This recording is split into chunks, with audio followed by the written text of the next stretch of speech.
नार्वेकरांचा अपात्रतेच्या बाबतचा निर्णय चुकीचा आहे, ॲडव्होकेट असीम सरोद यांचं वक्तव्य आहे। याचिका सर्वोच्च न्यायालयात सुद्धा प्रलंबित आहे। याचिकेवर 12 ते 13 नोव्हेंबरला सुनावणी होणार आहे।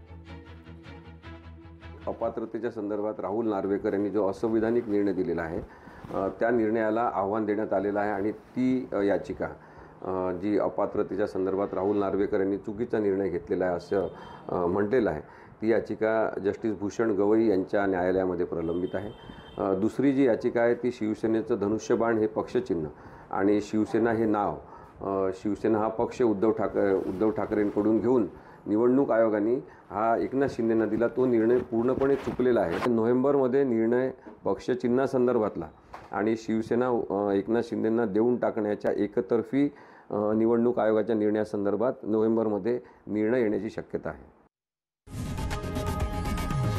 लोकशाही मराठी ऐका, पहा, जागरूक रहा।